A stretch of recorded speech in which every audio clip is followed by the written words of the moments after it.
बिस्मिल्लाहिर्रहमानिर्रहीम, अस्सलाम वालेकुम, गुड मॉर्निंग, वेलकम टू सुनो पाकिस्तान। मैं हूं आपका होस्ट अजीम राना और मेरे साथ मौजूद हैं शहरबान अवान। उम्मीद आप सब ठीक होंगे, खैरियत से होंगे और अपने दिन को खूब एंजॉय करेंगे गर्मी के साथ। ये जब मैं कहती हूँ बुरा तो लगता होगा, 27 तक हीट वेव है। हाँ, 27 तक हीट वेव चलने वाली है। अपना ख्याल रखें, बहुत सेहत का। और अब तो घर में बैठकर भी ऐसा महसूस हो रहा होता है कि कोई शेल्टर नहीं है हमारे सर के ऊपर, यानी ऐसा लग रहा है हम तंदूर में बैठे हैं और वो तंदूर पक रहा है और एसी के बगैर गुजारा नहीं हो रहा। खैर कोशिश करें, अगर एसी नहीं चला सकते तो आप शॉवर लें। शॉवर लेना बहुत अच्छी बात है और उसके बाद जो पंखे की हवा है वो ठंडी लगती है। तो अपने प्रोग्राम का बाकायदा आगाज़ करते हैं। रिसर्च एक सामने आई है, एक तहकीक सामने आई है बड़ी मुनफरद से। ख़वातीन को अक्सर अजीम ये मसाइल होते हैं कि हमारे चेहरों पर झुर्रियाँ क्यों पड़ जाती हैं, झुर्रियाँ नहीं पड़नी चाहिए। उसके लिए मुख्तलिफ टोटके इस्तेमाल किए जाते हैं, मुख्तलिफ क्रीमें लगाई जाती हैं और अब तो क्रीमें पी भी जाती हैं। कोई ऐसी चीज़ें भी सामने आ गई। ख़वातीन ही नहीं बल्कि मर्दों को भी आजकल ये बड़ी परेशानी है कि चेहरे पे झुर्रियाँ ना आए, क्योंकि वक्त से पहले जो एजिंग वाला फैक्टर है वो सबको डिस्टर्ब करता है और फिर खासी महंगी इसकी सर्जरीज भी हैं, कॉस्मेटिक्स जो इसकी सर्जरीज होती हैं, जो इलाज होते हैं। इसमें जो अजीम हकीकत तो ये है कि कोई इंसान बूढ़ा होना नहीं चाहता। तो खबर आपको देते हैं चेहरे की झुर्रियों की वजह जो है वो क्या है। वो सामने आई है कि जब आप सख्त पिलोज इस्तेमाल करते हैं सोते वक्त, तो जो सख्त पिलो है ना वो अगर आप लाइक साइड पे सोते हैं, जाहिर आप एक साइड पे सो रहे हैं, आपके चेहरे पे वजन पड़ रहा है और कशिश शकल की वजह से आपके चेहरों पर झुर्री पड़ना शुरू हो जाती है, जिसकी वजह से जब वज़न आपका उसके ऊपर पड़ता है,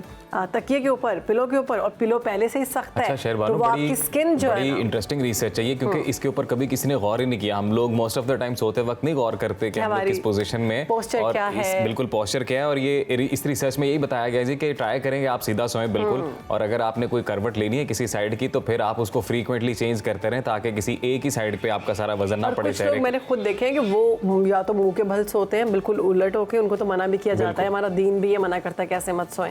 दूसरा, राइट और लेफ्ट मैंने देखा है कि लोग सोते हैं, मैं भी वैसे ऐसे होती हूँ, सीधा सोते हुए अक्सर लोगों को मुश्किल लगती है, लगता सांस नहीं आ रही।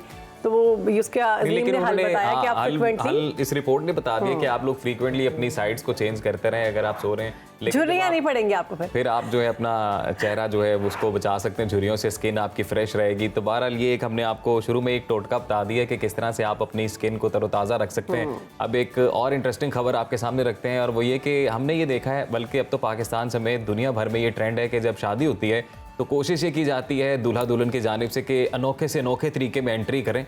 और बड़ी हमने इस तरह की इंटरेस्टिंग वीडियोस देखी। की थी रिक्शे पे, आप भी रिक्शे पे मेहंदी वाले दिन एंट्री करके आए थे। बस हम लोगों ने भी कॉपी करने की कोशिश की लोगों को। अच्छा ये तो कुछ भी नहीं है, कुछ तो हॉट बलून में आते हैं, कुछ तो क्रेन, सबसे खौफनाक मुझे लगता है जो क्रेन में आ रहे होते हैं लटक के। अच्छा क्रेन में भी आया? हाँ, क्रेन में लटक के आ रहे होते हैं। शहरबानो, अभी जो हम आपको बताने लगे हैं ना, ये उससे भी मुझे लग रहा है कि मुनफरिद है और ये भी खौफ वाली बात है। स्विट्जरलैंड में एक शादी ऐसी हुई है जो सोशल मीडिया की आजकल जीनत बनी हुई है। दूल्हा दुल्हन ने अपनी शादी को यादगार बनाने के लिए स्विट्जरलैंड के बर्फीले पहाड़ों का इंतखाब किया और शादी की ये तकरीबन 2222 मीटर की बुलंदी पर रखी गई। शादी में जोड़े ने एंट्री बर्फ के सिल में दी, यानी कि उन्होंने बर्फ की सिल में बंद होकर वो तस्वीर भी बनवाई। ठंड नहीं लगी इनको, पता नहीं। और फिर यही नहीं, गाने बजाने का एहतमाम भी किया गया, पूरा थीम था वहाँ पे ना बर्फ का। अच्छा बर्फ थीम, जैसे ब्रसेस के थीम होते हैं, उन्होंने बर्फ थीम रखा हुआ था। सोशल मीडिया पर इस जोड़े के बड़े चर्चे हैं। इट्स क्रेजी, ये टोटली क्रेजी, कैसे कर लेते हैं ये। और मैं अगर होती तो मैं बर्फ में मुंजमद हो चुकी होती। ये वीडियो देख के लग रहा है कि ये प्रॉपर प्रोफेशनल्स हैं, दूल्हा दुल्हन भी ये लोग, मुझे भी लगा दूल्हा दुल्हन नहीं प्रोफेशनल हैं। और ये बड़ा यूनिक एक आइडिया उन्होंने दिया है कि वो पूरे आइस ब्लॉक में दुल्हन जो है वो जमी हुई है और दूल्हा जो है वो बाहर खड़ा है। आ रही, मैं तो ये सोच रही हूँ बस होगा कोई तरीका। इन्होंने ग्लास नुमा बर्फ है, उसके अंदर वो मौजूद है। अक्सर मरने के बाद देखा था कि सर्द खानों में या इस तरह की बर्फों में रखा जाता है। ये जिंदगी में इस तरह का काम करना ये बड़े दिल वाले लोग कर सकते हैं, हम नहीं कर सकते। वाकई वैसे हमसे ना हो पाएगा, देख के खौफ आ रहा है। लेकिन दूसरी जानिब जो इन्होंने एक और बड़ा जबरदस्त कॉम्बिनेशन बनाया ना, वो देखे जो आपने म्यूजिक चल रहा है साइड पे और जिस तरह की वो परफॉर्मेंसेस, डांस परफॉर्मेंस बड़ी यूनिक है। थोड़ा सैड लग रहा है मुझे, शादी का वो नहीं लग रहा, बहुत सैड सा म्यूजिक और अपने कल्चर और अपने माइंड के अकॉर्डिंग वो लोग प्ले कर रहे हैं। और वो एंजल बनाया हुआ है जो कि फ्लाई कर रहा है, एंजल ही है ना आई थिंक। वो एंजल फ्लाई कर रहे हैं। मुझे ऐसा लग रहा है प्रॉपर एक थीम है पूरी शादी की ना, उस थीम के ऊपर ये लोग चल रहे हैं, पूरी ड्रेसेस भी वैसी, म्यूजिक भी वैसा, और फिर दूल्हा दुल्हन की एंट्री भी वैसी। थीम से मुझे याद आया कि हमारी सियासत में क्या थीम चल रही है, ये जानना बहुत जरूरी है। बहुत जरूरी है। तो क्या थीम है आपको बताते हैं। हुकूमत की परेशानियों में मुसलसल इजाफा दिखाई दे रहा है। हुकूमत की परेशानियां अगर बढ़ेंगी तो आवाम की तो मजीद बढ़ेंगी। इस वक्त कई महाज जो है ना वो खुल चुके हैं, मुश्किलात सामने आ रही हैं। हुकूमत ने हत्या के इज़्ज़त का कानून मंजूर करके अदलिया के बाद मीडिया के साथ भी एक नया महाज खोल लिया है। हत्या के इज़्ज़त कानून पर अपोजिशन जमातें और पंजाब की सहाफ़ी तंजीमें सरापा एहतजाज हैं। इस पर खूब लफ्जी जंग जारी है, मगर ये लफ्जी जंग अब तशद्दुद की तरफ बढ़ने लगी है। गुज़श्ता रोज़ हमने देखा कि इस्लामाबाद में इंतहाई अफसोसनाक और काबिल मज़म्मत वाक़या पेश आया। PTI के रऊफ़ हसन पर नामालूम अफराद की जानिब से ब्लेड से हमला किया गया और ये कहा जा रहा था, जो वीडियो सामने आई है उस पर ख्वाजा सरा जो हैं वो हमला कर रही हैं और उनके चेहरे पर 14 टांके लगे हैं। हम उम्मीद करते हैं कि नामालूम अफराद जो हैं, यानी जो ख्वाजा सरा वीडियो में नजर आए हैं, उनकी जल्द शनाख्त हो और इसकी वजह पता चले कि ऐसा हमला क्यों किया गया। बिल्कुल। और मुल्की हालात क्या रुख इख्तियार कर रहे हैं, हुकूमत इन तमाम मामला से कैसे निपटेगी, इस तमाम सूरत हाल पर बात कर लेते हैं। सीनियर सियासतदान ज़हीम कादरी साहब हमारे साथ मौजूद हैं। अस्सलाम वालेकुम। सैयद ज़हीम कादरी साहब, कैसे हैं आप? सुबह बखैर, आप खैरियत से हैं? ठीक ठाक हैं, थैंक यू वेरी मच। ज़हीम साहब, सबसे पहले तो हद के इज़्ज़त कानून का मैं चाहता हूँ कि उस हवाले से आप कुछ बात करें, कैसा लगा आपको ये? थोड़ा सा मतलब इसको ज़रा गौर से देखने की ज़रूरत है, सेंसिटिविटी है। पूरी दुनिया में ये कानून राइज फाइक तो है, लेकिन उसमें कुछ शिकें ऐसी हैं जो फंडामेंटल राइट से जो है उनको कॉन्ट्राडिक्ट करती हैं, और उससे बड़ी एक बहुत बड़ा एक गल्फ आ रहा है between the media personal and politicians. तो मेरे ख्याल में ये चीज़ें बैठ के तय की जा सकती हैं, इसमें कोई, लेकिन इसको बिल्कुल ही ना करना और इस तरह से करना कि कल को आप मीडिया को कंट्रोल करने लग जाएं, मेरे ख्याल में there has to be a middle way, एक जिसको कहते हैं ना, बैठ के चीज़ों को अक्ल के साथ इतना बेहतरीन कानून बनाया जाए कि वो लोग जो इससे मुतासर होते हैं, जिनको बहुत नुकसान होता है इसकी वजह से सॉरी, वो मुतासर ना हो और कोई लोग अपनी रेड लाइंस क्रॉस ना करें। लेकिन अगर आप इसको मीडिया पर इस तरह से राय जो फाइक कर देंगे कि वो कोई भी बात करें, तो फिर ये मेरे ख्याल में फंडामेंटल राइट्स और राइट टू नो, आज़ादी इज़हारे राय जो है वो आप छीन रहे हैं ना। जी बिल्कुल, ये बिल्कुल बर्दाश्त नहीं किया जा सकता। और आज के मौजूद माशरों में जो आज़ादी इज़हारे राय है उसकी बहुत ज़्यादा अहमियत है, और अगर आप उसको कन्फ्रंट सिर्फ इसलिए कर रहे हैं और हुकूमत अपना कि जो भी वो करें और उसके बाद उससे वो जो है वो मावरा हो जाए, तो ये मेरे ख्याल में दुरुस्त नहीं है। सर, कुछ बेसिक सवालात इस सारे मुद्दे पर उठाए जा रहे हैं साफ़ी बरादरी की जानिब से, जो मीडिया ऑर्गेनाइजेशन है वो तो एहतजाज कर रही हैं। एक तो ये कि इतनी जल्दी में ये कानून पास कराया गया, क्योंकि अज़मा बुखारी साहिबा से जब मीटिंग थी सारी सहाफ़ी बरादरियों की और इनके रिप्रेजेंटेटिव्स की, वो कह रहे 1 हफ़्ता मांग रहे थे कि मज़ीद 1 हफ़्ता दे दें, लेकिन वो जल्दबाजी में कह रहे हैं जी कि बिल पास कराया गया। दूसरा वो कह रहे हैं सिर्फ पंजाब तक ये राय जाए, तो फिर इसको कैसे? पंजाब सेंट्रिक है, व्हाई इज दिस सो? कहीं कोई इस तरह का शायद बाकी तीनों वज़राए आला जो हैं उनको ये खौफ ना हो कि मीडिया जो है वो उनकी जो है वो गलत निशानदेही जब करे, तो पंजाब में ही मीडिया कर रहा है उसके बाद तो ये तो फिर अब ज़हनी इख्तरा है ना किसी की। Exactly. अगर किसी की ज़ात पर ये प्रॉब्लम है कि वो तनकीद बर्दाश्त ही नहीं करना चाहता, पंजाब में कुछ ऐसे अगर पंजाब की वज़ीर आला साहबा तनकीद बर्दाश्त ही नहीं करना चाहती, तो फिर उनको ऑब्वियसली ये इस तरह के कवानीन लाने पड़ेंगे। लेकिन मेरे ख्याल में ये this would not serve the purpose. इससे कुछ दुरुस्त नहीं होगा, बल्कि मजीद ख़राब हो जाएगा।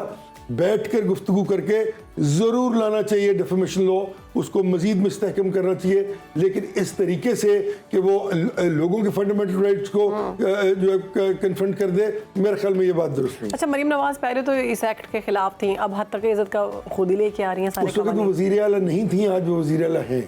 यही तो दो अमली है जिसका मैं बारहा जिक्र कर चुका हूँ आपके प्रोग्राम में, कि हमें पॉलिटिशियंस को कम से कम ये सीखना है कि वो चीज़ जो उनके लिए हुकूमत में के बाहर रहते हुए बेहतर है, वो हुकूमत में आने के बाद भी उसी तरह बेहतर ही रहनी चाहिए। अब देखें ना, वो गंदम स्कैंडल दबाने की एक नाकाम कोशिश की गई, अब वो फिर जो है वो चल पड़ा है।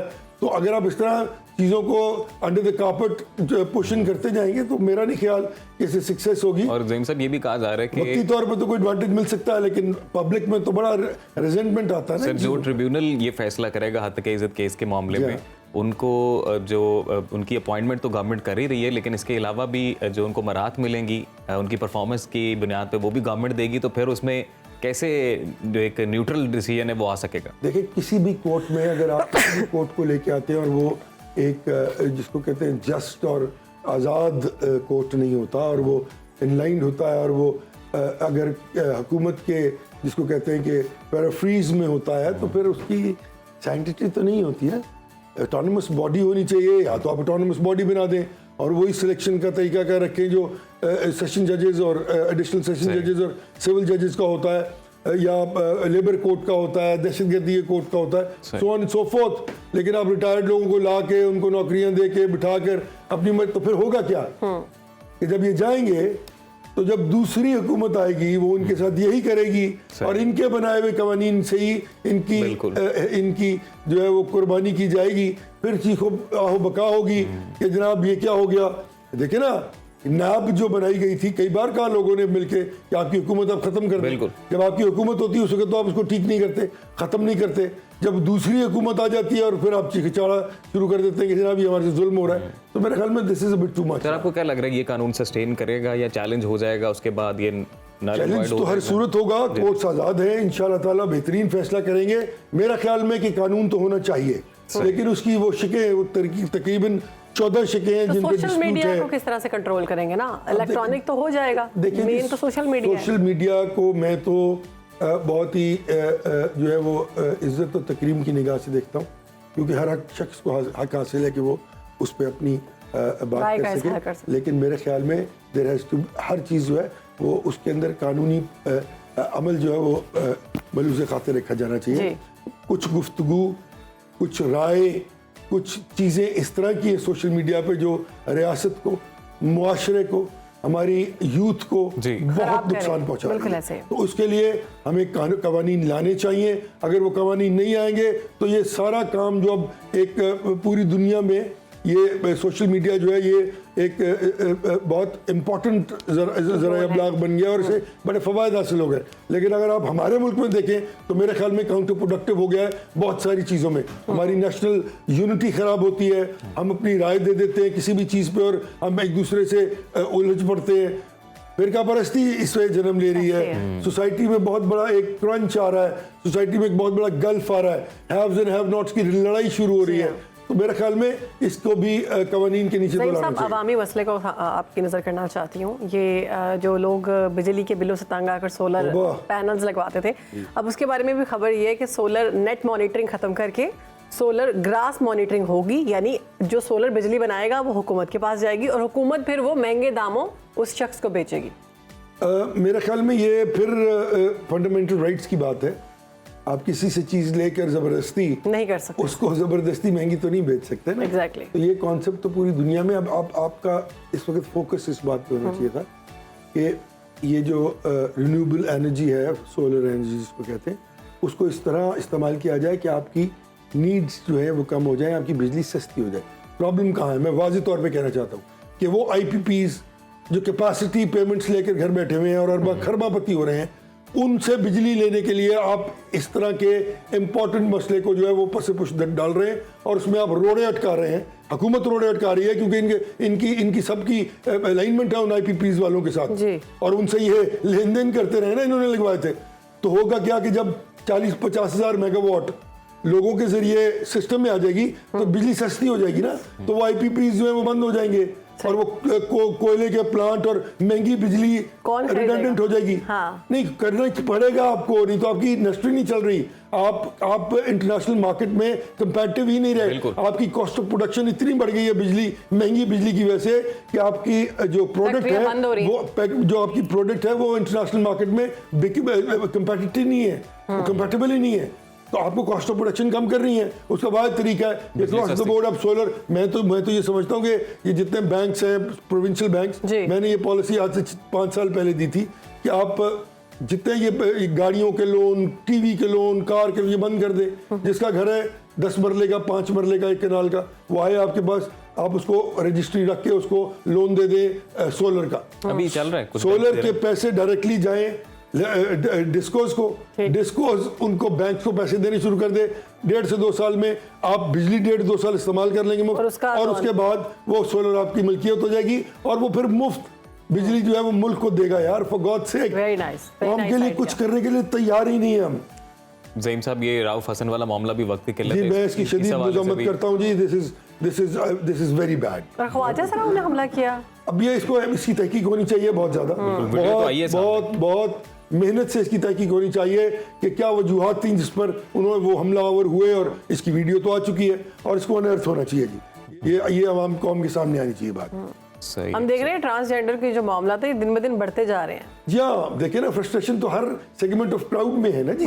जिस तरह आप डील कर रहे हैं, उनको कोई नौकरी नहीं दे रहा, उनको खाना नहीं दिया जा रहा, उनको तालीम नहीं दी जा रही, उनको स्कूलों में नहीं रखा जा रहा, क्योंकि हमारे माशरे में इतनी एक्सेप्टेंस नहीं है और इतनी क्वेश्चन नहीं है उनके लिए कि वो कुछ कर सके। तो all they can do is either go to the roads and फकीर बन जाए, या वो नाच गाने का प्रोग्राम करे। तो this is very very unfortunate. और आपको लग रहा है को हमला करना, इसके पीछे कोई और साजिश हो सकती है? नहीं, मेरा नहीं ख्याल। कोई एक दिन पहले भी वकूआ हुआ है। यही चीजें जो अनर्थ होनी चाहिए। It has to be properly investigated and brought in front of the people of Pakistan. ये कोई तरीकाकार तो नहीं है ना कि किसी भी शख्स को आप सड़क पे कोई भी मार दे और उसको कोई पूछने वाला भी ना हो। फुटेज भी आ गई, सब कुछ है, तो this has to be properly investigated. और ज़ईम साहब, बानी पीटीआई को रिलीफ मिला एक और टीरन वाइट केस जो उनका था वो नल एंड वॉइड कर दिए अदालत ने। आपको लग रहा है कि अब मुश्किलात कम होती? देखिए, अदालतों के फैसले पर गुफ्तगू करने का राइट जो है वो हर एक को है। सही। फैसला जो है वो मेरे ख्याल में काफी मुतनाज़ा है। अच्छा। और लोग इस पर बहुत ज्यादा गुफ्तगू कर रहे हैं, क्योंकि आज तक खान साहब ने, मैं तो इसलिए बात नहीं करना चाहता क्योंकि मेरे रसूल के खिलाफ है, ये यकीनन उनका जाती मामला है, लेकिन जब आप कानूनीन में जाते हैं तो आपको इलेक्शन कमीशन में अपने बच्चे, अपनी बीवी, उनकी तमाम जायदाद डिक्लेयर करनी पड़ेगी, या तो आप ये कानून निकाल दें। तो मैं इस पर इसलिए निचली बात नहीं करना चाह रहा था कि ये यकीनन उनका जाती मामला और इस पर, लेकिन मैं सिर्फ उसकी कानूनी इम्प्लीकेशन की बात करूँगा, है या नहीं है। It has to be decided once for all. Khan साहब इस पे हाँ या ना कह दें, जो भी वो कहें वो इम्प्लीकेट हो जाए लेटर इन स्पिरिट में, और आगे से ये गुफ्तगू ना हो। और उस बच्ची पे खास तौर पे जिस पे इलेजिटिमेट होने का इल्जाम लगता है, और जब जो उसके बारे में बात की जाती है, मेरा तो दिल बहुत परेशान होता है इस बात से। दिस इज वेरी डिस्टर्बिंग, लेकिन वेरी डिस्टर्बिंग। वो तो है ज़ईम साहब, लेकिन आपको लग रहा है मुश्किलात कम हो रही हैं बानी पीटीआई की? कोई रिलीफ मिल रहा है? देखिए, रिलीफ मिलना ना मिलना कुछ बात है। रिलीफ में अगर देखिए, रिलीफ कोई लफ्ज नहीं है कानून में। अगर आपने कुछ किया है तो you have to be held responsible. अगर आपने कुछ नहीं किया तो आपको जेल में नहीं रखा जा सकता। इन सब चीज़ों को प्रूफ प्रोसिक्यूशन ने करना है। इन सब चीज़ों को पर फैसले जुडिशरी ने देने हैं। जो भी फैसला आएगा इसको रिलीफ कह देना, मेरे ख्याल में ये बड़ी खतरनाक बात है, और ये बड़ी बुरी बात है जो लोग कहते हैं कि जी रिलीफ मिलना शुरू हो गया। भाई, रिलीफ क्यों मिल रहा है उसको? Who's he?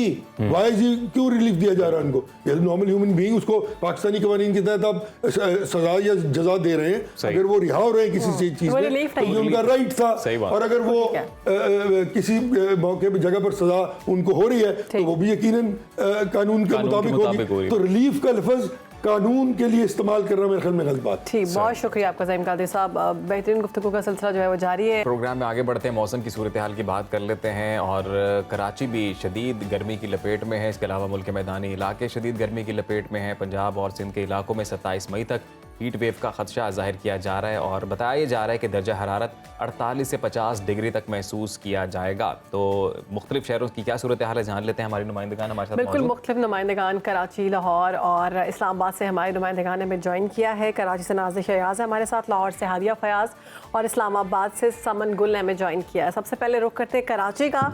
नाज़िर, हमें बताइएगा कि कराची का मौसम कैसा है, दर्जा हरारत कहाँ तक पहुँचा है, वहाँ पर भी हीट वेव अलर्ट जारी कर दिया गया है? जी बिल्कुल, कराची में हीट वेव अलर्ट जारी हुआ था और दर्जा हरारत जो है वो काफ़ी ज़्यादा फ्लक्चुएट कर रहा है। मैक्सिमम दर्जा हरारत कल भी 38 डिग्री तक रिकॉर्ड किया गया, और आज भी जो दर्जा हरारत ऑफिशियली अनाउंस किया गया है वो 38 डिग्री तक जा सकता है। लेकिन हवा में नमी का तनासुब जो है वो आपको पता है काफ़ी ज़्यादा असरअंदाज होता है कराची के मौसम पे, क्योंकि हम साहिल के साथ हैं। तो इस वजह से हवा में नमी का तनासुब इस वक्त 70 से 75% रिकॉर्ड किया जा रहा है। तो इस वजह से गर्मी की शिद्दत जो है ना वो 40-42 डिग्री तक महसूस की जाएगी, और हवा की रफ्तार जो है तकरीबन 16 किलोमीटर फ़ी घंटा की रफ्तार से हवा चल रही है। हीट वेव अलर्ट जो है वो महकमा मौसमियात की जानिब से जारी किया गया था और मैं आपको बताती चलूँ कि इस वक्त कराची के तमामी अस्पतालों में हीट स्ट्रोक वार्ड्स जो है बना दिए गए हैं, जबकि इम्तिहान जो है वो मुलतवी कर दिए गए थे, ख़ासतौर पे 21 से लेके 28 मई तक के में जो इम्तिहानात लिए जा रहे थे वो मुलतवी कर दिए गए थे। इसके अलावा महकमा मौसमियात इस बात को अलार्म कर रहा है कि शहरी ख़ास तौर पे बूढ़े और बच्चे इस मौसम में बाहर निकलने से एहतियात करें। 12 बजे से लेके 5 बजे तक के औकात में, और ठंडे मशरूबात का ज़्यादा इस्तेमाल करें। गर्म मशरूबात जो हैं और मसालेदार अशिया जो हैं उनसे थोड़ा सा परहेज़ करें। जी ठीक है नाज़िश, आती रहिएगा। इस्लामाबाद की सूरत हाल जानते हैं, समन गुल वहाँ पर मौजूद हैं। समन, आप बताइएगा इस्लामाबाद में इस वक्त क्या सूरत हाल है मौसम की? जी बिल्कुल, मुल्क भर की तरह वफाकी दारुल-हुकूमत इस्लामाबाद भी इस टाइम पूरी जो है वो गर्मी की लपेट में है। गर्मी बहुत ज़्यादा हो गई है, बारिशें बिल्कुल भी नहीं हो रही हैं। दर्जा हरारत जो है वो दिन ब दिन बढ़ता हुआ नज़र आ रहा है। आज जो शहर का दर्जा हरारत है अभी 36 डिग्री सेंटीग्रेड है, लेकिन फ़ील ऐसे हो रहा है कि जैसे 40-41 डिग्री सेंटीग्रेड तक पहुँच गया है। महकमा मौसमियात के मुताबिक आज जो शहर का दर्जा हरारत है कम से कम 21 डिग्री सेंटीग्रेड और ज़्यादा से ज़्यादा 41 डिग्री सेंटीग्रेड रहने का इम्कान है। और हवा में जो नमी का तनासब है वो 25% है।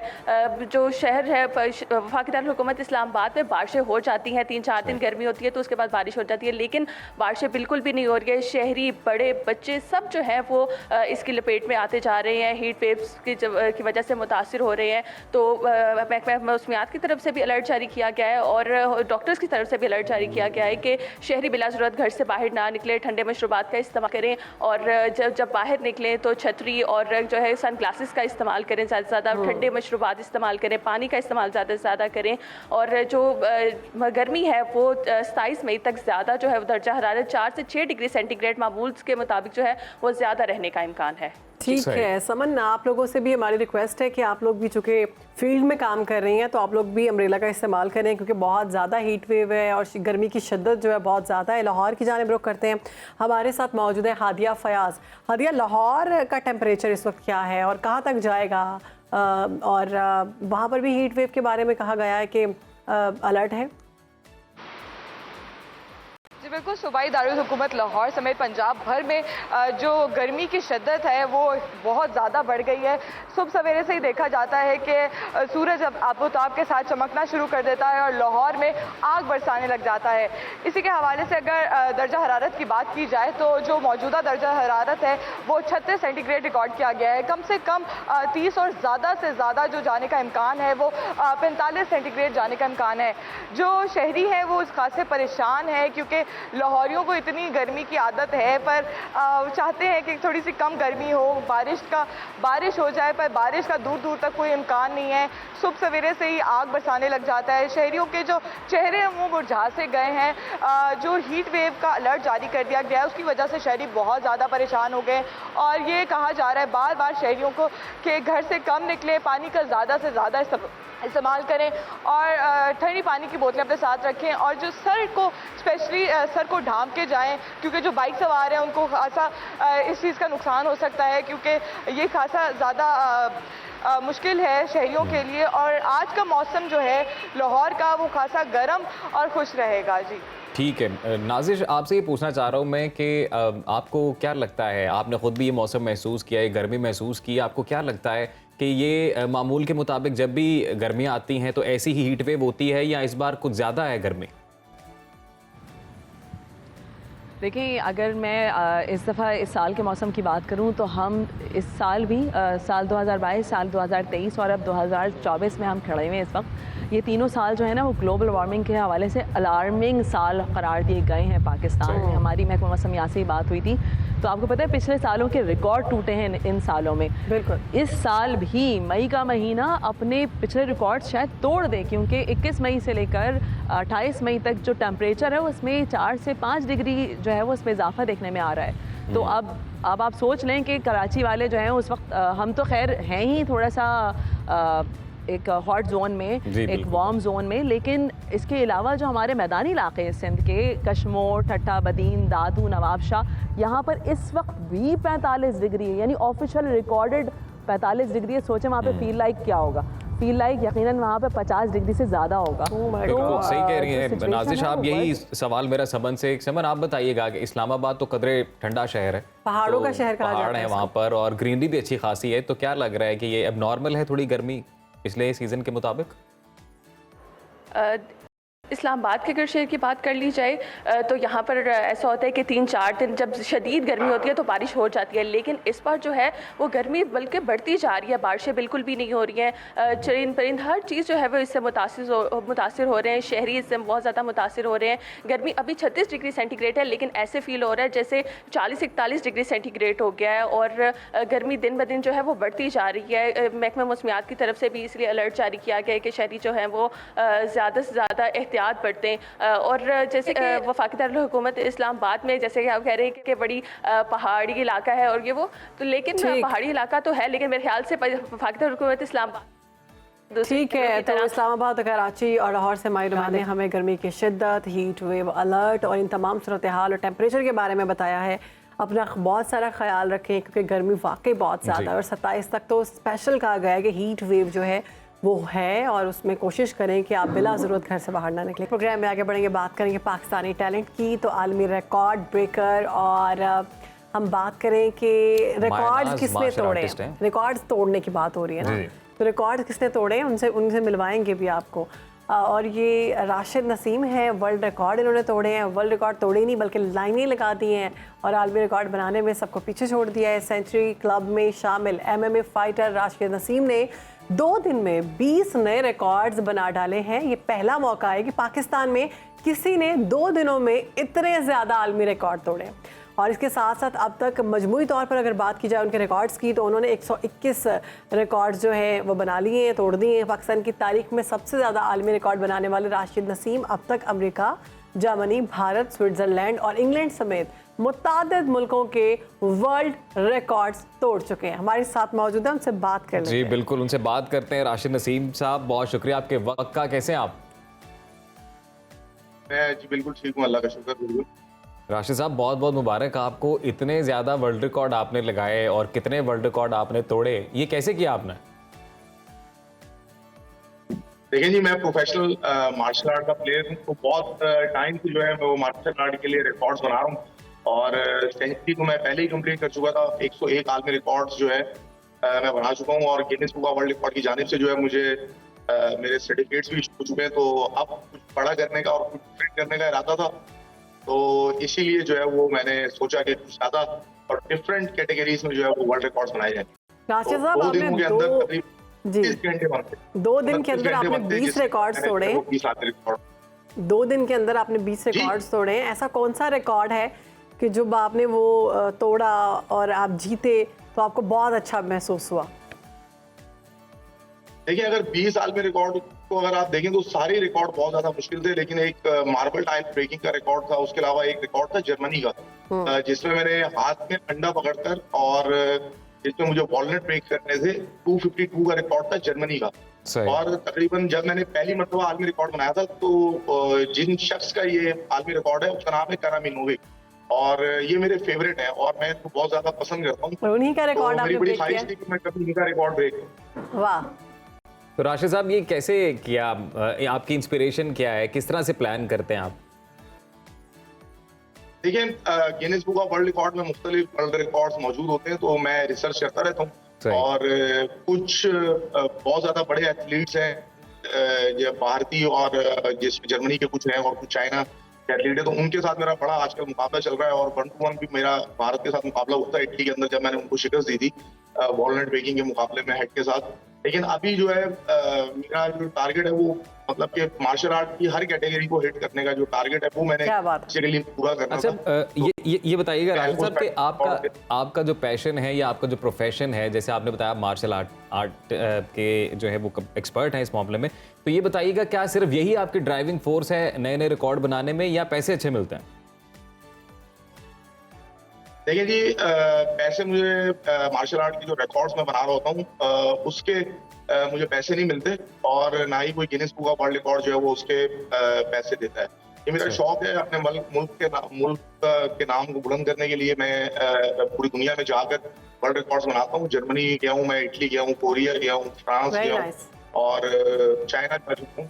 तो वहाँ पे जाके जो है मैंने बहुत से जो है वो आलमी रिकॉर्ड्स मैंने बनाए हैं और हर मुल्क में जाके जो है वहाँ के टीवी शोज में जाके पार्टिसिपेट किया है। जापान से मेरे घर पे जो है वो टोक्यो टीम की टीवी आगे बकायदा मुझ पर जो है वो डॉक्यूमेंट्री बना चुकी है और मैं जो है वो बड़ा प्राउड महसूस करता हूँ। लास्ट सी बात है बिल्कुल, कि हम भी जब प्राउड महसूस एक करते हैं राशिद पाकिस्तानी का साहब। नाम- ऑब्वियसली जितनी स्पीड में आप रिकॉर्ड कायम कर रहे हैं, पाकिस्तान का नाम रोशन कर रहे हैं, best of luck for you. ये बताइएगा कोई ऐसा रिकॉर्ड के जो आपने ब्रेक किया या जो नया रिकॉर्ड बनाया तो उस पर सबसे ज्यादा पजीराई मिली आपको?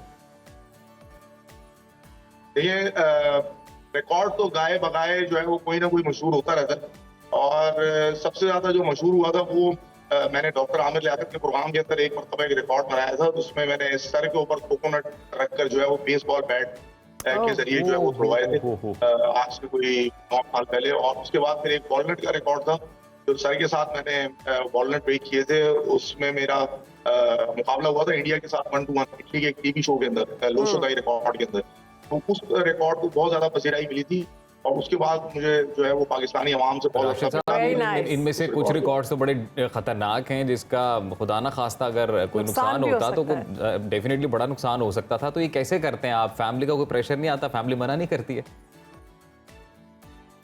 मेरे वाले साहब की हमेशा से ये ख्वाहिश थी कि मैं पाकिस्तान के लिए कुछ करूं। जब मैं वर्ल्ड रिकॉर्ड होल्डर नहीं था, जब मैं मार्शल आर्ट नहीं करता था, तो उस वक्त भी वो हमेशा मेरे सामने जिक्र करते थे कि यार आपकी दादी कहा करती थी कि देखना एक दिन मेरा पोता जो है वो ना वो कुछ जो है ना बड़ा करेगा। क्या तो बात। इसी वजह से मेरा जो नाम था वो राशिद मिन्हास जो शहीद है उनके ऊपर ही रखा गया था। तो आपने फिर सबसे तो बड़ा ये चीजें रिकॉर्ड आपने ये बनाया कि आपने 2 दिन में 20 रिकॉर्ड तोड़ दिए। जी नहीं, इससे पहले भी मैं 101 आलमी रिकॉर्ड तो बना चुका हूँ ना। 2014 के अंदर मैंने पहला आलमी रिकॉर्ड बनाया था। ये 20 आलमी रिकॉर्ड तो ये मैंने 29 घंटों के अंदर क्या बनाए। बात है, अगर मेरा एकदम टाइम पीरियड आपके लिए तो फिर राशिद साहब रिकॉर्ड तोड़ना घर की बात हो गई है। तो कोई ऐसी कोई प्लेटफॉर्म लाना चाह रहे हैं आप जिससे आप आने वाले बच्चों को जो मार्शल आर्ट्स में इंटरेस्ट रखते हैं उनको कोचिंग करें, और फ्यूचर प्लान्स क्या हैं आपके? देखिए मैं सवाल आपका बहुत अच्छा है। मैं ऑलरेडी मार्शल आर्ट की ट्रेनिंग करवा रहा हूँ बच्चों को और मेरे 14 शागिर्द हैं जो कि Guinness book of world record के अंदर वेरी नाइस। हम दर्ज करा चुके हैं और मेरे बहुत से क्योंकि नेशनल और इंटरनेशनल लेवल पे खेल रहे हैं। और एक और बात मेरी सुन लीजिएगा, इसके अंदर मेरी वाइफ है जो Guinness book of world record holder है, मेरी बेटी Guinness book of world record holder है और मेरे फादर जो है वो भी Guinness book of world record holder है। माय गॉड, पूरा खानदान ही गिनीज वर्ल्ड रिकॉर्ड के अंदर नाम दर्ज करा है। तो जो फन मुझे आता है वो मैं नई नस्ल के अंदर भी मुंतकिल कर रहा हूँ। सिर्फ ये नहीं कि खुद ही आलमी रिकॉर्ड बनाया जा रहा हूँ।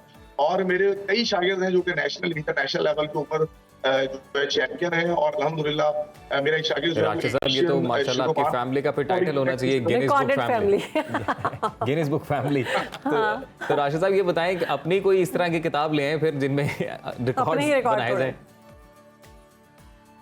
देखिए जी, राशिद का मुकाबला राशिद के साथ थोड़ा सा मुश्किल हो जाएगा। नहीं तो ये कितना मुश्किल होता होगा कि आप भी रिकॉर्ड्स तोड़ रहे हैं, आपकी वाइफ भी रिकॉर्ड्स तोड़ रही है, आपकी बेटी भी रिकॉर्ड्स तोड़ रही है, तो ये तो बड़ा प्रेशर होगा कि बाबा का रिकॉर्ड तोड़ना है। वाइफ कह रही होगी मैंने अपने हस्बैंड से आगे जाना है। देखिए बेटी जो है ना बेसिकली सबसे पहले बेटी ने आलमी रिकॉर्ड बनाया था आज से 4 साल पहले। अभी वो 10 साल की हैं, 11 साल की होने वाली हैं। तो उन्होंने आज से 4 साल पहले आलमी रिकॉर्ड तोड़ा था। वो दुनिया की सबसे कम उम्र Guinness book of world record holder है। 7 साल की थी। जब वो 7 साल की थी तो उन्होंने वर्ल्ड रिकॉर्ड बनाया। वेरी नाइस राशिद साहब, हमारी बेस्ट विशेस जो है वो आपकी पूरी फैमिली के साथ है और पाकिस्तान में जितने लोग भी कामयाब होना चाहते हैं उन सबके साथ हैं। मजीद आगे बढ़े, पाकिस्तान का नाम रोशन करें। पाकिस्तान के हीरो हैं आप, तो ऐसा है मेरा पाकिस्तान।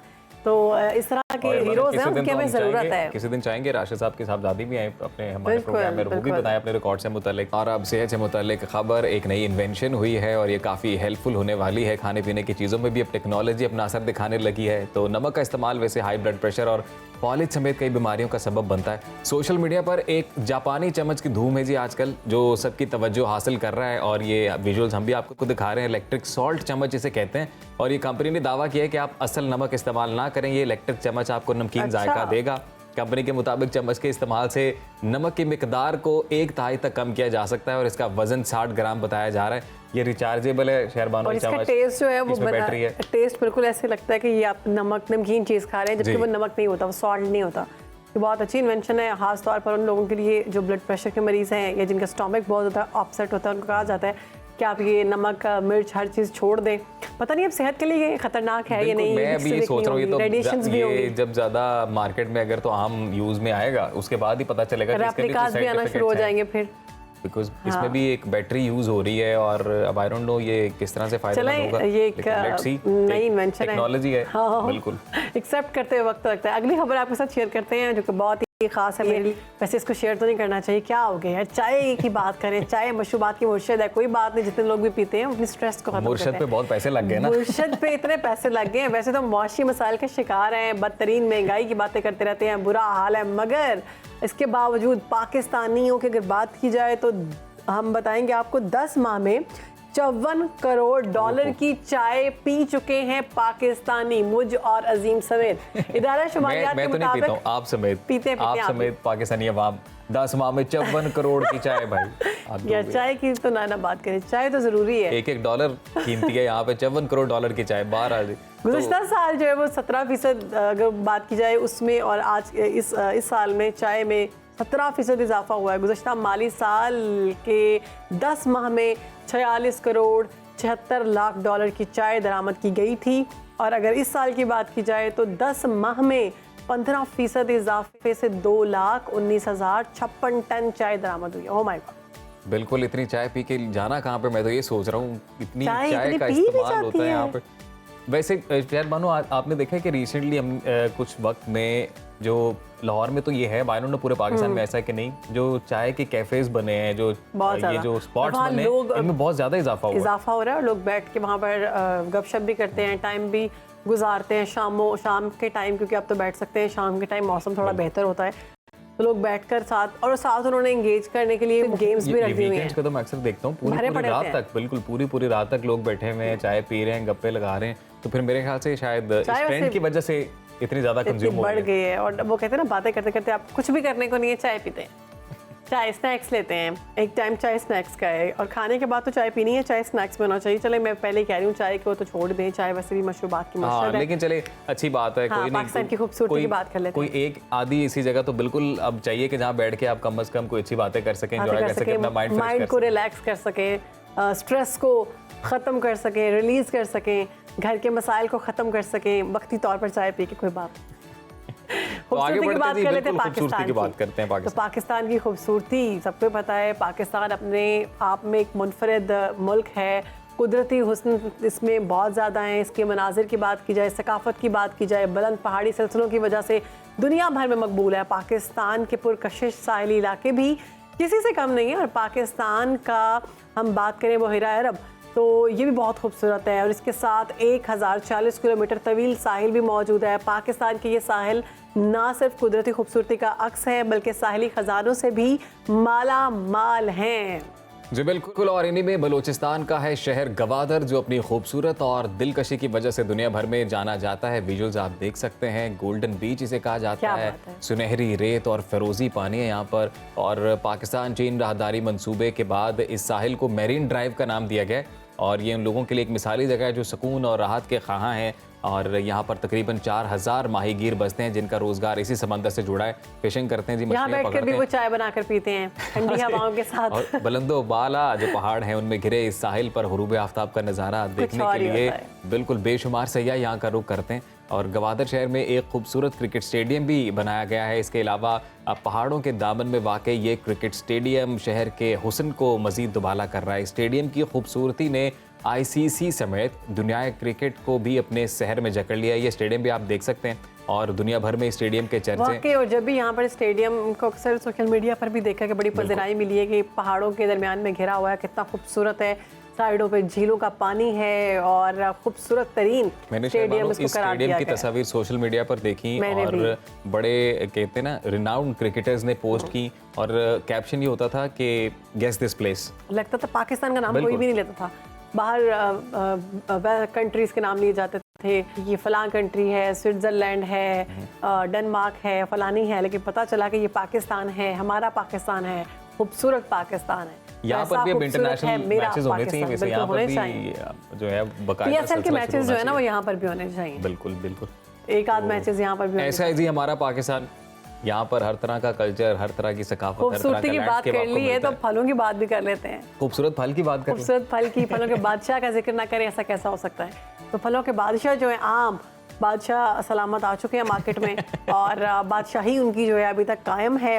रेट जो है वो इतने ज़्यादा तो नहीं है लेकिन कम भी नहीं है, आहिस्ता आहिस्ता कम हो जाएंगे। गर्मी की शिद्दत में इजाफा हो रहा है तो आम एक ऐसा तोहफा है कि जो आपको गर्मी की शिद्दत से ना थोड़ी देर के लिए आपको पुरसकून करता है, रिलैक्स करता है। इस फल का कोई मुकाबला नहीं जी, बिल्कुल मजेदार ऐसे। फल है, इसे काट कर खाएं। रोटी, अच्छा लोग रोटी के साथ भी खाते हैं। मिल्क शेक बनाकर बिल्कुल, पिए, मिल्क सबसे शेक बनाते फेवरेट हैं। मिल्क शेक अगर आप सर्वे भी करेंगे तो लोगों का यही है कि हमें मैंगो मिल्क शेक सबसे ज्यादा तो पसंद वैसे है। इसकी सेहत के न्यूट्रिशनल लिए हाँ शहरबानो वैल्यू क्या है ये जान लेते हैं। हमारी गेस्ट हमारे साथ माहिर ग़ज़ाइयत हमाला खान स्टूडियो में मौजूद हैं। हमाला, वेलकम टू सुनो पाकिस्तान, कैसी हैं आप? मैं बिल्कुल ठीक, थैंक यू सो मच। हमारा फिर मैंगो खाया आपने? बिल्कुल मैंगो आ मार्केट में आ चुके हैं। हमारा ये सोच रही थी कि आम की सारी खसूसियात तो हमने बता दी, फिर ये क्या बताएं? तो हमारा आप बताएं कुछ आम के बारे में। न्यूट्रिशनल वैल्यू जो है इसकी वाकई बहुत ज़्यादा इंपॉर्टेंट है, क्योंकि बहुत सारे लोग इसको सिर्फ टेस्ट के लिए खा रहे होते हैं। उनको पता नहीं है कि इसके अंदर बहुत सारे मल्टी वाइटामिन और न्यूट्रिएंट्स मौजूद हैं, जिसमें स्पेसिफिकली विटामिन ए मौजूद है। विटामिन ए जो है वो आंखों की सेहत के लिए बहुत ज़्यादा इंपॉर्टेंट है। वो लोग जो आंखों की सेहत उनकी बहुत ज़्यादा ख़राब रहती है या ऐनक या इस तरफ जा रहे होते हैं, वो आम के इस्तेमाल से विटामिन ए का वो 10% ले सकते हैं जो उन्हें अपनी डेली लाइफ में चाहिए होता है। 1 कप मैंगो के अंदर 10% ऑफ विटामिन ए मौजूद है। इसी के साथ साथ विटामिन सी जो कि बहुत इंपॉर्टेंट है उन लड़कियों के लिए, स्पेसिफिकली जो स्किन के मसाइल जिनको रहते हैं और स्किन को ठीक करना उनके लिए बहुत ज़्यादा ज़रूरी है, और स्पेसिफिकली इम्यूनिटी के लिए, वो लोग जिनको बार बार इन्फेक्शंस होने का खतरा होता है, तो उन लोगों के लिए विटामिन सी बहुत इंपॉर्टेंट है। और 1 कप मैंगो के अंदर हमें हमारी डेली लाइफ का 70% विटामिन सी हमें मैंगो से ही मिल जाता हमारा है। आम खाना कितना चाहिए अब ये भी बता दें, क्योंकि ये भी कहते हैं कि इसकी तासीर गर्म होती है, उसके कुछ नुकसान होते हैं, तो बाद में लस्सी पीनी चाहिए। बाद में लस्सी पीनी चाहिए। बिल्कुल अच्छा अजीम, मेडिकल में गर्म और ठंडा तासीर कुछ नहीं नहीं होती है। मैंगो जो होता है उसकी कैलोरीज बहुत ज़्यादा होती हैं, यानी कि फ्रूट्स में मैंगो एक ऐसा फ्रूट है जिसके अंदर 25 ग्राम कार्ब्स होते हैं। यूजुअली फ्रूट्स के अंदर 10 से 15 ग्राम कार्ब्स होते हैं। Okay. ये एक ऐसा फ्रूट है जिसके अंदर 25 ग्राम कार्ब होते हैं सही। और इसकी 1 कप की कैलोरीज जो है वो 100 या उससे अबव बन रही होती हैं, जिसकी वजह से जब आप 100 कैलोरीज एकदम से ले रहे होते हैं तो आपको उसको बर्न करने के लिए पानी का इस्तेमाल भी 100 मिलीलीटर करना चाहिए। तो इसलिए आम के बाद लस्सी का इस्तेमाल किया जाता है कि वो जो कैलोरीज आपने लिया है वो बर्न हो जाए। इसमें गर्मी की तासीर इस तरह से कि बॉडी में रिएक्शंस इस तरह के हो सकते हैं कि आपको गर्मी फील हो रही होती है और आम जुबान में हम उसे कह देते हैं कि इसकी तासीर गर्म है। तो एक नॉर्मल इंडिविजुअल अगर आम का इस्तेमाल कर रहा है तो वो 2 कप से ज़्यादा आम का इस्तेमाल ना करे हमारा, एक दिन में। आप इस तरह से हेल्प आउट कर सकती हैं कि अब आमों की मुख्तलिफ कैटेगरीज हैं, बिल्कुल। बेस्ट कौन सी कैटेगरी है, कौन सा आम ज्यादा खाना चाहिए? अच्छा, ये मैं स्पेसिफिकली तो नहीं कह सकती क्योंकि पाकिस्तान में चौंसा, लंगड़ा, सिंधड़ी और डिफरेंट किस्म के आम और होते हैं। अब डिपेंड करता है कि इस सीजन में कौन सा आम जो है वो किस ब्रीड के थ्रू बना है और किस तरह से बना है। तो इसमें स्पेसिफिकली सारी टाइप्स जो हैं वो हमारे लिए इंपॉर्टेंट है। आपके पास जो भी टाइप अवेलेबल है आप उसका इस्तेमाल करें, लेकिन अगेन अगर आप उसका इस्तेमाल करें तो 2 कप से ज्यादा एक दिन में इस्तेमाल ना करें। मुख्तलिफ टाइप्स में न्यूट्रिशनल वैल्यू भी वेरी करती है या सेम होती है? वेरी करी होती है लेकिन ऑलमोस्ट सेम होती है। विटामिन सी सब में सेम होता है, विटामिन ए सब में सेम होता है। माइलेज इसके अंदर एक ऐसा कंपोनेंट मौजूद है जो आपके कॉम्प्लेक्स कार्ब्स को सिंपल में ब्रेक कर देता है, जिसकी वजह से शुगर के मरीजों को ये मना किया जाता है। अच्छा, बच्चों को दे सकते हैं और कितनी मिकदार में दे सकते हैं? बच्चों को मैंगो जरूर दें, और बच्चे क्योंकि ऑब्वियसली इसका टेस्ट पसंद कर रहे होते हैं, वो सिर्फ इसलिए खा रहे होते हैं कि उन्हें मीठा लग रहा होता है। लेकिन अगर वो बच्चे जो नहीं खा रहे उनको ऑब्वियसली आप स्मूदीज बनाकर दें, मैंगो शेक्स बनाकर दें, उनके ट्राइफल्स में ऐड करें, उनके सैलेड्स में ऐड करें, उनको रोटी के साथ जैसे आपने बात की उस तरह से किसी तरह से खिलाना चाह रहे हैं तो आप उस तरह से खिलाएं। बच्चों को ज़रूर दें मैंगो। 80 ग्राम तक मैंगो जो है वो बच्चों को देना चाहिए।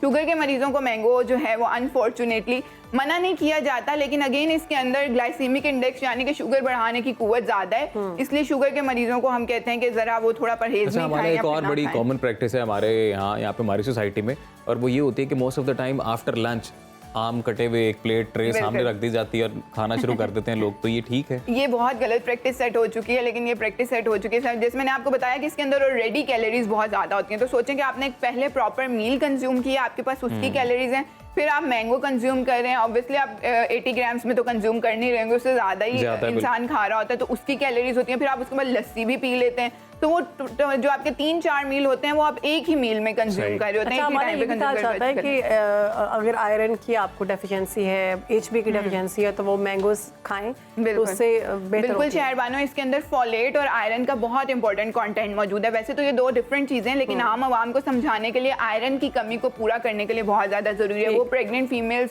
या वो फीमेल्स जिनमें आयरन की कमी रहती है वो आम का इस्तेमाल ज़रूर करें। हमारी डेली लाइफ का 18% आयरन जो है वो हमें मैंगो से मिल जाता है। प्रेग्नेंट फीमेल्स जो है 3rd मंथ 2nd ट्राइमेस्टर के टाइम थ्रू आउट अगर वो इस्तेमाल करना चाहती है तो करें, क्योंकि सूनर और लेटर उनकी बॉडी से आयरन कंजम्पशन जो है वो कम हो रही होती है। फीटस हम आयरन ले रहा होता है, जिसकी वजह से उन फीमेल्स को तो रिकमेंड किया जाता है कि वो आयरन का इस्तेमाल करें। अच्छा, इसके अंदर विटामिन सी मौजूद है, तो वो फीमेल्स जिनमें आयरन की कमी है उन्हें विटामिन सी भी चाहिए होता है ताकि आयरन की एब्जॉर्प्शन अच्छी हो सके।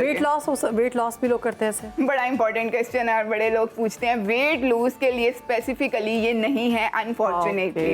अच्छा, कैलोरीज बहुत ज्यादा है, बिल्कुल वेट गेन करने के लिए है, क्योंकि इसमें ये वेट गेन भी तो एक क्वेश्चन है, बहुत सारे लोग वेट गेन करना चाहते हैं। वो क्या करें, वो मैंगो का शेक जरूर इस्तेमाल करें, क्योंकि मैंगो के अंदर फ्रुक्टोज है और मिल्क के अंदर लैक्टोज है, तो फ्रुक्टोज और लैक्टोज जब मिलते हैं तो आपके वजन को बढ़ाते हैं। यानी अगर कोई वजन कम करना चाहता है वो मैंगो शेक मत ले। मैंगो शेक बिल्कुल ना ले, और अगर लेना चाहता है तो वीक में 1 दफ़ा इस्तेमाल करे और वो भी उसको चीनी के बगैर इस्तेमाल करे। 80 ग्राम्स मैंगो को कैलकुलेट करके ही उसका शेक बनाए। अच्छा, वेट लूज वाले पेशेंट को 80 ग्राम तक रिकमेंडेड है, लेकिन आप खुद देखें कि वो लोग इस तरह से नहीं ले रहे होते इसलिए वो लोग जो स्ट्रिक्ट डाइट पे होते हैं हम उनको कहते हैं कि आप मैंगो का इस्तेमाल ना करें, ताकि क्योंकि अगर हम उनको कहेंगे तो वो इससे ज़्यादा ले लेंगे और अल्टीमेटली उनकी डाइट खराब हो रही होगी। तो फिर हम जनरली जो है इसको रिस्ट्रिक्ट करवा देते हैं कि आप इसका इस्तेमाल ना करें।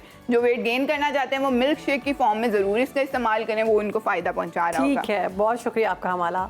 बहुत ज़बरदस्त तरीके से आपने बताया कि किस तरह से आप मैंगो इस्तेमाल कर सकते हैं, कौन कौन से तरीके ऐसे हैं जो वेट गेन करेंगे, और वेट लूज़ के लिए भी कहा गया है कि आप मिल्क शेक मत पिए मैंगो का। अब बात करेंगे AI टेक्नोलॉजी की, बच्चों की तरबियत की, और स्कूल में जो गर्मी की छुट्टियां होती हैं उसमें होने वाले जो हमें होमवर्क मिलते हैं कि आपने करने। आपको याद है ऐसे हमें इतने इतने होमवर्क्स मिलते थे और हम लिख लिख के थक जाते थे, लेकिन आजकल के बच्चे बहुत लकी हैं। मुझे आज तक इस प्रैक्टिस की समझ नहीं आई कि इतना होमवर्क क्यों दिया जाता था। इसलिए कि आप नकारा ना हो, 3 महीने जो आप घर बैठते हैं ना। एक्चुअली में हमारे सीखने का टाइम वो था कि हम होमवर्क के अलावा कुछ और सीखते हैं, हम लोग कोई आउटडोर एक्टिविटीज करते हैं, समर कैंप ज्वाइन करते थे, इतने बड़े बैग उठा के देते, बड़े रजिस्टर आधा अपने बड़े बहन भाइयों से करवाना पड़ता था रिक्वेस्ट करके, प्लीज लिख दो ये काम, और एंड पे मैं इतना बड़ा लिखती थी खत्म शुरू। लेकिन अब आपकी ये मुश्किल हल हो जाएगी, आप समेत जितने बच्चों की समर वेकेशन आ रही हैं। मेरी मुश्किलात क्या, मैं तो गुजर चुकी हूँ इससे। अब सबकी मुश्किलात हल हो जाएंगी, क्योंकि AI ने जो है वो रास्ते बड़े आसान बना दिए हैं, जिंदगी आसान कर दी हैं। तो इस AI को और तालीम के मामले में हम कहाँ का यूज़ कर सकते हैं पॉजिटिव वे में, जान लेते हैं। हमारे साथ हमारे AI एक्सपर्ट प्रोफेसर डॉक्टर आगा अली रज़ा साहब मौजूद हैं। डॉक्टर साहब, वेलकम टू सुनो पाकिस्तान। कैसे हैं सर? अल्हम्दुलिल्लाह बिल्कुल ठीक ठाक। अब बच्चे छुट्टियां जब होंगी इनको, तो ये AI से होमवर्क में हेल्प ले सकते हैं, किस तरह से ले सकते हैं? बिस्मिल्लाहिर्रहमानिर्रहीम, ग्रेट क्वेश्चन। थोड़ा सा इसको पहले ब्रॉड कर लेते हैं। जी जी। एजुकेशन बड़े लंबे अरसे तक ऐसे वक्तों से गुजरी है जहाँ पे ये सॉर्ट ऑफ मोनोपली रही है कि कोई सिखाएगा, जिसके पास इल्म है तो सिर्फ तभी इंसान सीख सकता है। अब इसमें बहुत से हर्डल्स से, एक शख्स कहीं दूर दराज गांव में बैठा हुआ है, एक बच्चा है, उसके पास रसाई नहीं है किसी अच्छे उस्ताद की जो उसके सवालों के सही जवाब दे सके, तो अब उसे उसी तरह के जवाब मिलेंगे, उसी क्वालिटी के जिस तरह के लोग उसको देने को तैयार होंगे। उसको नॉलेज की एक्सेस नहीं है, ये रसाई का मसला ख़त्म हो गया। अब AI के थ्रू कोई भी शख्स अपने फ़ोन के ऊपर, इससे पहले गूगल था, ये चीज़ें थी, अब उससे आपको जर्नल आंसर्स मिल जाते थे। आपने एक सवाल पूछना है कोई एजुकेशन रिलेटेड, आपको कोई वेबसाइट मिल जाएगी, वो पूरी पढ़नी है बैठकर। What AI has solved is कि अब आपको कस्टमाइज्ड आंसर्स मिल रहे हैं, आप पूरी चीज़ पूछ रहे हैं उससे और उस पूरी चीज़ का जवाब आपको आपकी ज़बान में मिल रहा है। सो आई होप कि हमारी ऑडियंस को पता है, नहीं तो इस प्रोग्राम के थ्रू हम उनसे शेयर करते हैं कि चैट GPT फॉर एग्जांपल जो ऐप है, अगर आप उसे इंस्टॉल करते हैं, उसमें भी रिसेंटली 4O जो उसका वर्जन आया है, 4 ओमनी जो है, उसके अंदर ऑडियो कैपेबिलिटीज़ हैं और उर्दू की भी ऑडियो कैपेबिलिटीज़ हैं। तो उर्दू में उससे बोलकर बात करें तो उर्दू में जवाब देता है। उसको कभी कभी ये प्राइम करना पड़ता है कि पाकिस्तानी उर्दू बोलो, वरना वो थोड़ा सा वो हिंदी का उसके अंदर स्टाइल होता है, अल्फाज हिंदी के होते हैं, क्योंकि ट्रेनिंग डेटा में हिंदी का प्रॉपर आप वर्बली भी उसको इंस्ट्रक्शन दे सकते हैं। और उसके लिए कोई आपको बहुत क्या कहते हैं हाई-फाई कमांड टाइप करने की भी जरूरत नहीं। लेकिन अब तो आपको चैट GPT यूज करने की भी जरूरत नहीं है, अब तो मेटा ने भी आपको दे दिया AI। जी, व्हाट्सएप से भी आप हेल्प मिलते हैं, व्हाट्सएप, फेसबुक, और इसके अलावा स्नैपचैट पे तो इससे पहले से ही आई हुई है AI रोबोट। लेकिन वो डॉक्टर साहब एक इस बारे में ये भी सवाल था ना कि कोई इंस्ट्रक्शन उसको प्रॉपर उस टाइप की दे सकेगा तो वो उतना ही सोफिस्टिकेटेड आंसर भी ले सकेगा ना। तो यानी कि ऑलरेडी आपको पढ़ा लिखा होना तो जरूरी है इवन इसको भी इस्तेमाल करने या फिर इस्तेमाल करना आना चाहिए। ये बहुत अच्छा सवाल है और ये बात बिल्कुल सही है कि AI के आंसर्स उतने ही अच्छे होते हैं जितने अच्छे हम सवाल पूछें। हमारी लिमिट जो है इस वजह से इंटरेक्शन की वो हम खुद लगा रहे हैं अपने क्वेश्चंस की बेस पर। हाउएवर बच्चे स्पेशली एक इतने क्रिएटिव होते हैं कि जब वो एक दफ़ा इस तरह की गुफ्तगू करना शुरू हो जाएंगे, असल में है it's all about breaking the ice कि आप एक चीज़ से गुफ्तगू कर रहे हैं। आप आहिस्ता आहिस्ता सीखेंगे कि मैं क्या कहता हूँ तो वो क्या जवाब देता है, और वक्त के साथ साथ आप खुद भी समझते जाएंगे कि मैं किस तरह का सवाल करूँ। मैंने मैथमेटिक्स की एक क्वेश्चन के बारे में हेल्प लेनी है। अच्छा, अब यहाँ पे ये बहुत वाज़ेह होना ज़रूरी है, हम होमवर्क की भी बात कर रहे थे कि चीटिंग का रास्ता भी खुलता है इससे। होमवर्क आपने अपनी क्रिएटिविटी से करना था, आपने एआई से करवा लिया। वो चीज़ एनफोर्स करना, उससे बचाना, ये पेरेंट्स, ये टीचर्स, ये माशरा, उसकी जिम्मेदारी है कि बच्चों को सही तौर पे सिखाया जाए कि हाँ वो पूरा होमवर्क करवा सकते हैं उससे, जो कि उनके लिए नुकसानदेह होगा। हाँ, ये ज़रूर है कि अगर फॉर एग्जांपल एक मैथमेटिकल क्वेश्चन है जो इससे पहले वो खाली रट के सॉल्व कर रहे थे कि इसके बाद ये स्टेप होता है, अब उसकी इक्वेशन समझना चाहते हैं, ये क्यों हो रहा है, उसकी विजुअलाइजेशन देखना चाहते हैं कि इसके पीछे है क्या इन इक्वेशंस के पीछे। 2-3 बुनियादी सवालात और बड़ी अहमियत के हामिल मेरे लिए, और मैं आपसे सीखना चाहता हूँ इस हवाले से। नंबर 1 ये कि उस्ताद की बड़ी अहमियत रही है हमेशा से, जब भी हम लोग टीचिंग के शोबे के एजुकेशन की जब बात करते हैं, तो आपको लगता है कि एआई रिप्लेस कर देगी अब टीचर्स को भी? Number 1 sir. And number 2 is कि यही बात कि जितनी वाइब्रेंट या जितनी ये फैल जाएगी एजुकेशन की अब फील्ड, जितनी ये एक्सपैंड करती जाएगी, इसको कैसे समेटेंगे इसको कि ये सिर्फ कंस्ट्रक्टिव वे में यूज़ हो? बेहतरीन आपके सवाल हैं। पहले सवाल की बात करते हैं। अगर हम उस्ताद के शोबे की पूरी तरह से बात करें, यानी उसको इन जनरल देखें, तो उसके 2 एस्पेक्ट्स हैं। एक तालीम उसमें से एक एस्पेक्ट है, तरबियत दूसरा एस्पेक्ट। बिल्कुल, एग्जैक्टली। एआई तालीम वाली चीज़ में बहुत बेहतर होती जा रही है, और यकीनन वो हमें नॉलेज इम्पार्ट कर सकती है, हमें सिखा सकती है, कस्टमाइज गाइडेंस दे सकती है, चीज़ें हमसे बेहतर याद रख सकती है, एग्जैक्टली बता सकती है। लेकिन तरबियत देना, फिलहाल कॉन्टेक्स्ट को समझना, ये वो चीज़ है जो अभी एआई नहीं कर सकती। इसके लिए आपको एक ह्यूमन रोल मॉडल की ज़रूरत है, जो आपके सामने वो खाली अपने अल्फाज से नहीं, अपने एक्शन से, जिस तरह से वो दुनिया में जी रहा है, जो कुछ वो फैसले कर रहा है। So those are beyond the capabilities of any AI right now. वो आर्टिफिशियल जनरल इंटेलिजेंस जिसकी बात हो रही है, इवन शायद उसकी भी अभी हुदूद के अंदर इस तरह की चीज़ें नहीं हैं। तो लिहाजा एक एंगल तो ये। दूसरा ये है कि खुद तालीम के अंदर उसको बियॉन्ड दी बुक कंटेक्चुअलाइज करना। मिसाल के तौर पर एक मैथमेटिकल इक्वेशन है, उसको मुख्तलिफ लोग मुख्तलिफ अंदाज से यूज़ करते हैं। आपके कॉन्टेक्स्ट में वो और अंदाज से यूज़ होगी, एक गाँव में उसकी एप्लीकेशन और अंदाज से होगी। ये कंटेक्चुअलाइजेशन अभी स्ट्रेट फॉरवर्ड नहीं है एआई के थ्रू।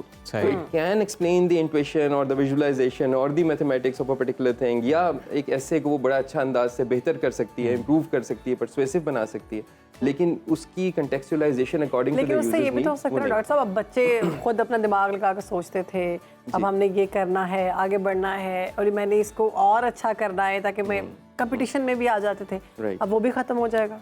देखिए, वो कंपटीशन मुझे ऐसा लगता है कि वो शायद अब किसी अगली सतह पर चला जाएगा। We are opening up new frontiers now. अभी तक सारा चैलेंज ये था कि हो सकता है मुझे किसी ऐसी किताब की रसाई है जिसकी आपको नहीं है। मेरे वालिद साहब पढ़े हुए, आपके वालिद साहब मिसाल के तौर पर किसी और के वालिद साहब पढ़े हुए नहीं, मिसाल के तौर पर। अब इन 2 अफराद में एक जो बराबरी नहीं होती थी ना, उसकी बेस पर एक के नंबर आ रहे, गैप आ जाता था, और वो गैप मैं समझता हूँ अनफेयर था। हमने देखा बड़े बहन भाई अगर आपके पढ़े लिखे हैं तो वो बच्चा जो है बहुत जबरदस्त चीजें लेके आता था, जो खुद ही घर का बड़ा बच्चा है, माँ बाप उस तरह से ट्रेन नहीं है, वो बच्चा उस तरह से नहीं बात कर पाता था, ना कॉन्फिडेंस था उस तरह से। तो ये बहुत जबरदस्त मिसाल दिया आपने कि इससे सब सर्कल बन जाते थे ना, कि एक घर में अगर कोई पढ़ा लिखा नहीं है तो अब वो घर उसी सतह पर ही रहेगा, क्योंकि उसको कोई गाइड करने वाला नहीं है। जिस घर में पहले से लोग पढ़े लिखे हैं, बाप पढ़ा लिखा है, दादा पढ़ा लिखा था, वो घर बेहतर से बेहतर होता जाएगा। अब वो मसला खत्म हो रहा है, वो सर्कल अब इंशाल्लाह फाइनली ब्रेक हो रहा है। हर एक को रसाई है, अपनी मेहनत है। Yes, now it's a new frontier. I have AI, you have AI. अब इस मैदान में फाइट होगी, दोनों बराबर करके। क्या सजेस्ट करेंगे कि किस हद तक वो अपने बच्चों को एक्सेस दें और किस हद तक नहीं? जी, ये बेहतरीन सवाल है। इसमें ये 2 चीज़ें हैं। एक तो ये है कि एक्सेस देना भी ज़रूरी है। ये सवाल एक अक्सर होता है कि क्या बैन कर दिया जाए, बिल्कुल इस्तेमाल ही ना कर दिया जाए, तो नहीं, वो दुनिया से बहुत पीछे रह जाएंगे। आप ये अफोर्ड नहीं कर सकते। हाँ, क्या पूरी तरह और अनलिमिटेड एक्सेस दे दी जाए, वो जो चाहे करते फिर, ये उससे भी ज़्यादा खतरनाक है जितना बैन करना था शायद। तो लिहाजा अब आपको मॉडरेट करके अपने सामने कि वो बच्चा है, बच्चे के इंटरेक्शंस आपको पता हो वो किस काम के लिए इस्तेमाल कर रहा है, क्या वो चीटिंग के लिए यूज़ कर रहा है या समझने के लिए इस्तेमाल कर रहा है। फिर उस बच्चे में इतना इंटरेस्ट लें, उसके काम में इतना इंटरेस्ट लें, और ये जिम्मेदारी माँ बाप की बदल नहीं रही, ये उसी तरह ही है बल्कि बढ़ रही है। अब जब वो एआई के थ्रू लेट से अपना होमवर्क कर रहा है, तो आप साथ मौजूद हों, वक्तन फवक्तन आप पूछ रहे हो क्या कर रहे हो, हमें भी बताओ किस तरह से होता है, आप खुद भी सीखें, खुद भी क्यूरियस हों, और उस प्रोसेस में उसको गाइड करें कि एथिकल और रिस्पॉन्सिबल यूज़ ऑफ एआई क्या है। हमारे पास कुछ लोग आते हैं साइकेट्रिस्ट, वो कहते हैं कुछ लोगों को मैंने देखा है अपने इर्द गिर्द के वो एआई से मोटिवेशन ले रहे होते हैं, बात कर रहे होते हैं कि जब वो सैड होते हैं या किसी से बात शेयर नहीं करना चाहते तो वो एआई से बात करके रिलैक्स हो रहे हैं। तो वो कहते हैं नहीं करनी चाहिए, इससे आप साइको हो रहे हैं, या आपके दिमाग का इस्तेमाल करिए, आपके इन्फॉर्मेशन ले रही है, आपका डेटा ले रही है, तो ये आगे जाकर आपके लिए खतरनाक हो सकता है। ऐसे मुमकिन है, बिल्कुल है। अब इसमें वही बात है कि मैं यूँ समझता हूँ कि आप AI को एक आर्टिफिशियल लाइफ फॉर्म समझें। इससे ना मेंटल पिक्चर आसान बन जाएगी, समझना आसान हो जाएगा। जब तक हम इसको एक कैलकुलेटर समझते रहेंगे ना, हमारी वो पिक्चर ठीक नहीं है। This is a very smart machine जिससे आप बात कर रहे हैं, वो आपकी बात समझ सकता है, उसके मानी तक पहुंच सकता है, उसके हिसाब से जवाब दे सकता है। उसकी अपनी रिक्वायरमेंट्स हैं, उसकी अपनी लिमिटेशंस हैं, उसकी अपनी स्ट्रेंथ्स हैं। अगर आप उससे ऐसी चीज़ करवाने लगेंगे, फॉर एग्जांपल मैं अगर कोई शख्स इससे जाकर दवाइयाँ पूछना शुरू कर दे अपने इलाज के लिए बगैर किसी डॉक्टर की निगरानी के, वो अपने आप को शदीद खतरे में डाल रहा है, क्योंकि ये चीज़ें बड़ी आसानी से गलत जवाब दे सकती हैं। बाज़ दफ़ा इसलिए कि वो आपका सवाल सही से नहीं समझे, बाज़ दफ़ा इसलिए कि आपने सवाल सही से किया नहीं था, बाज़ दफ़ा इसलिए कि उनकी इन्फॉर्मेशन फ्लॉड थी या अप टू डेट नहीं थी या आपके कॉन्टेक्स्ट के हिसाब से नहीं थी। तो कोई ऐसा अभी इस वक्त निज़ाम नहीं नज़र आ रहा है जहाँ एक्सपर्ट इन द लूप के बगैर आप इतने हाई स्टेक सिनेरियोज में यूज़ कर सकते हैं। डॉक्टर साहब कई दफ़ा तो ये होता है कि मल्टीपल डिजीजेस के एक तरह के सिम्टम्स भी हो सकते हैं, तो यू नेवर नो कि AI कि कौन सी दवाई आपको सजेस्ट कर देते हैं। तो सर ये बताइएगा कि अब खुद टीचर्स के लिए कितना बड़ा चैलेंज है, क्योंकि उनको तो स्टूडेंट से एक दो कदम आगे रहना है। मैं इसको चैलेंज के बजाय बहुत बड़ी और अनप्रेसिडेंटेड अपॉर्चुनिटी कहूँगा। यानी खुद मैं अपने लेक्चर्स के अंदर जब अब प्रिपरेशन करता हूँ तो आई मेक श्योर कि मैं उसी आइडिया को जो मेरे पास था, फॉर एग्जांपल मैं किसी एक चीज़ को पढ़ा रहा हूँ जिसकी मैंने इंट्यूशन भी देनी है, उसका मैथमेटिक्स भी करवाना है, एप्लीकेशन भी करानी है, हैंड्स ऑन भी करवाना है। इन तमाम चीज़ों में मैं AI से राय लेता हूँ कि अच्छा मैं अगर इस थ्योरी को इंट्यूटिवली एक्सप्लेन करना चाहूँ तो मैं कैसे करूँ। उसको आप तस्वीर खींच के फार्मूला दे दें और उससे कहें इस फार्मूला को इंट्यूटिवली एक्सप्लेन करो कि ये फार्मूला क्या है और ये किस तरह आगे बढ़ता है। Just with the photograph is gonna extract the formula और उसकी बेस के ऊपर वो आपको समझाएगा कि इसकी इंट्यूशन ये है। और इसके साथ मैंने तो इससे इतनी हेल्प ली है कि ब्रांड स्टार्ट करना है और मुझे हेल्प करो कि उसके नाम क्या होने चाहिए। तो इतने ज़बरदस्त नाम उसने दिए हैं जो शायद मैं अपने दिमाग से सोच भी नहीं सकती। बिल्कुल बिल्कुल, तो ये इसमें कोई शक नहीं है। बहुत खूबसूरत तरीके से आपने बताया कि किस तरह से इसको लेकर चल सकते हैं। डॉक्टर आगा अली साहब, बहुत शुक्रिया आपके वक्त का।